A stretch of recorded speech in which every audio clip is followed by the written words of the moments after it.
अस्सलाम वालेकुम। Welcome to conflict card.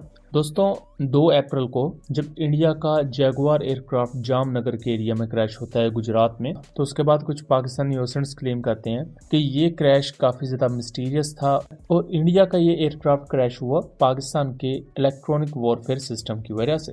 जबकि उसी दिन कुछ ओसेंट अकाउंट्स तो यहाँ तक क्लेम करते हैं कि पाकिस्तान के एक F-16 ने इंडिया का एक Su-30 भी शॉट डाउन कर दिया, क्योंकि 2 अप्रैल से पहले 31 मार्च से 1 अप्रैल के दरमियान पाकिस्तान और इंडिया के दरमियान LOC पर क्लैशेस चले और इन क्लैशेस की वजह से दोनों साइड पर नुकसान भी हुए।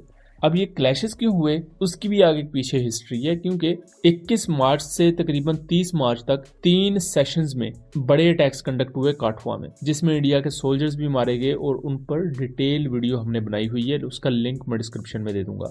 और पाकिस्तान और इंडिया के दरमियान जो क्लैशेस हुए उन पर भी हमने डिटेल वीडियोस बनाई हुई हैं और जो जो उसमें विजुअल्स आए, जो सबूत हैं, वो भी हमने उन वीडियोस में प्रोवाइड किए हुए हैं। सो उन वीडियोस को ज़रूर देख लीजिएगा।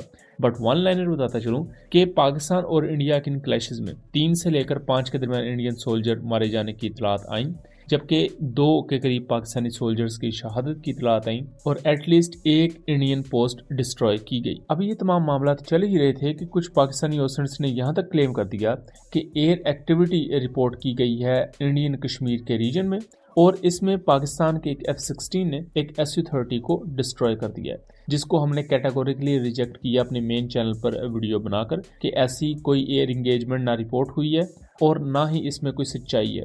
जबकि उसी दौरान ही 2 अप्रैल को इंडिया का एक सिपागेट जैगुआर एयरक्राफ्ट क्रैश कर जाता है जामनगर के एरिया में गुजरात में, जो कि पाकिस्तानी बॉर्डर से तकरीबन 200 किलोमीटर या उससे भी कम फासले पर मौजूद है। अब इस वाक़ये के बाद अगेन स्पेकुलेशंस शुरू हो जाती हैं कि ये जो पर्टिकुलर एयरक्राफ्ट है ये पाकिस्तान के इलेक्ट्रॉनिक वॉरफेयर सिस्टम की वजह से इसमें टेक्निकल फेलियर आया और ये एयरक्राफ्ट क्रैश हो गया। तो अब जब इस तरह के नैरेटिव बनाए गए, जहां कुछ लोगों ने पहले F-16 का नाम दिया जिसके कोई सबूत नहीं और ना ही उसमें कोई रियलिटी थी, उसके बाद जैगुआर एयरक्राफ्ट के क्रैश को पाकिस्तान के इलेक्ट्रॉनिक वॉरफेयर सिस्टम के साथ जोड़ा गया, जिसके बारे में कोई भी हमारे पास सब्सटेंशियल इंफॉर्मेशन या कोई सबूत नहीं है, तो उससे क्या हुआ कि अब इंडियन मीडिया में उसका प्रॉपर मजाक उड़ाया जा रहा है। जैसे वो इकबाल का शेर है ना कि था जो ना खूब बतदरीज वो खूब हुआ कि गुलामी में बदल जाता है कौमों का ज़मीर। लेकिन इस सिचुएशन में हालत कुछ यूं हुई कि था जो ना खूब बतदरीज वो खूब हुआ कि सच में बदल जाता है सारे का सारा प्रोपेगेंडा।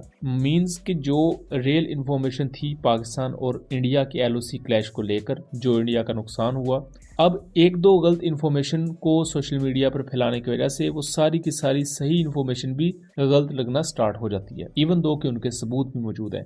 तो यहाँ 2 चीज़ें जो कैटेगोरिकली मैं रिजेक्ट कर चुका हूँ। अब इंडियन मीडिया उस चीज़ को रेडिक्यूल कर रहा है कि ये देखें जी पाकिस्तान किस किस्म का मज़हका खेज किस्म का बयानिया बना रहा है। यहाँ इंडिया की जो डिफेंस साइट्स हैं वो ये क्लेम कर रही हैं कि ये पाकिस्तानी ISI बैक्ड अकाउंट्स थे जिन्होंने ये प्रोपेगेंडा फैलाया, हालांकि वो नॉर्मल ओसेंट अकाउंट्स थे, उनका ना तो ISI से कोई ताल्लुक है ना ही किसी पाकिस्तान की ऑर्गेनाइजेशन से, बट ऑब्वियसली उनकी तरफ से गलत पोस्ट की गई।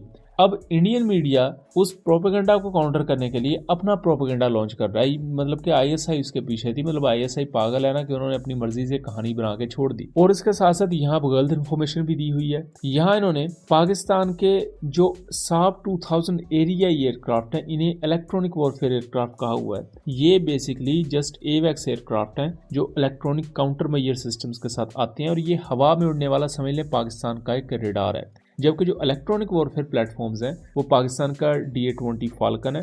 उसके साथ साथ ground based jammers Pakistan use करता है, जिसमें CHL-9 सीरीज़ के जैमर्स हैं, पाकिस्तान की गिल्ड्स के अपने तैयार करता जैमर्स हैं। तो वो इलेक्ट्रॉनिक वॉरफेयर इक्विपमेंट होते हैं। साब 2000 कोई इलेक्ट्रॉनिक वॉरफेयर इक्विपमेंट नहीं है। मीन्स के जिस कॉन्टेक्स्ट में ये इलेक्ट्रॉनिक वॉरफेयर इक्विपमेंट कह रहे हैं उस कॉन्टेक्स्ट में ये इलेक्ट्रॉनिक वॉरफेयर नहीं कर सकता। ये आपको पैनोरामा प्रोवाइड करता है कि फलां एयरक्राफ्ट फलां जगह पर है और पूरी सिचुएशनल अवेयरनेस प्रोवाइड करता है। लेकिन हाँ, एक चीज़ यहाँ मैं वाजे करता चलूँ कि पाकिस्तान के पास ऐसे इलेक्ट्रॉनिक वॉरफेयर सिस्टम्स मौजूद हैं जो एनिमी एयरक्राफ्ट में टेक्निकल फेलियर्स पैदा कर सकते हैं। खासतौर पर CHL-9 जैसे जो जैमर्स पाकिस्तान के पास हैं और रिसेंटली पाकिस्तान ने खुद भी जो डेवलप किए हैं। और इसके साथ साथ एक और चीज़ जो यहाँ वाजे करने वाली है, सो यहाँ इंडियन एयरफोर्स का जो मेन इशू है वो उनकी सर्विसबिलिटी उसके साथ साथ जिस तरह वो अपने एयरक्राफ्ट को डील कर रहे हैं, उनको मेंटेन कर रहे हैं, वहाँ कुछ टेक्निकल ग्लिचेस, फेलियर्स आ रहे हैं, जिसकी वजह से इंडियन एयरफोर्स के ये जहाज इतना ज़्यादा क्रैश करते जा रहे हैं।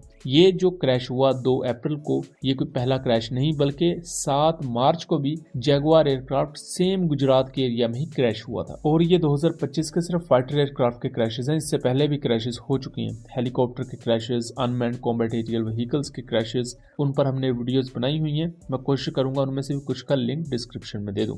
सो दोस्तों, ये था एक एनालिसिस। उम्मीद करता हूँ चीज़ें क्लियर रही होंगी। वीडियो पसंद आई हो तो इसे ज़्यादा से ज़्यादा शेयर कीजिएगा, ताकि इस तरह की मज़ीद इन्फॉर्मेटिव वीडियोस हम आपके लिए लेकर आ सकें। मिलेंगे अगली वीडियो में, तब तक के लिए अल्लाह हाफिज़।